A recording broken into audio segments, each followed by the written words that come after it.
ఎదిగే పిల్లలకి ఆ బట్టలంటే ఆ బట్టలకు చేతులేవి.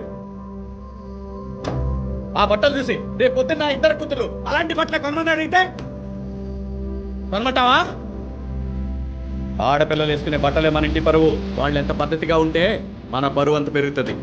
ఆడికంటే ఏం తెలీదు, ఏదో కొని తీసుకొచ్చాడు. నీకేమైంది? ఆడాళ్ళు అడగాలి కదా ఏంటో బట్టలని. ఇంకా తల్లం కొట్టిరా చూద్దానంటే ఫస్ట్ ఆ డ్రెస్ మార్చండి. ఆడపిల్లలు పెంచడం అంటే ఆషామాషి కాదు, జాగ్రత్త. డ్రెస్సెస్ అనేవి చాలా పర్సనల్, అంటే ఇట్స్ ఫ్యాషన్. ఎవరికి ఏది నచ్చితే అది వేసుకోవాలి. ఆయన దృష్టిలో ఆయనకి సెక్యూరిటీ ఇన్సెక్యూరిటీ ఉన్నట్టుంది, ఆయన ఎలా కనిపిస్తాడు, అందుకే ఇలాంటి రెస్ట్రిక్షన్స్ అంతా ఉన్నట్టున్నాయి. ఎవరి ఇష్టం వాళ్ళది. ఇప్పుడు ఆయన చెప్పినంత మాత్రాన మనందరం వింటామా ఏంటి? ఎవరిది వాళ్ళకే ఉంటుంది. But I personal feel dressing అనేది ఇట్స్ సమ్వన్స్ పర్సనల్. తిండి, బట్ట ఇవన్నీ మనకు నచ్చినట్టే ఉండాలి, అంతే కదా. మన కంఫర్ట్, మన ఇష్టం.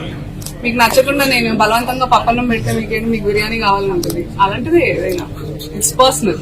సో ఇట్స్ అన్ఫార్చునేట్ దట్ ఆయన ఐ ఫీల్స్ అంటే నేను సింపథైజ్ చేస్తున్నాను ఆయన మీద, దట్ ఆ మైండ్ సెట్ పాపం. వీడియో నచ్చితే లైక్ చేయండి, షేర్ చేయండి, ఛానల్ని సబ్స్క్రైబ్ చేసుకోండి. Thanks for watching.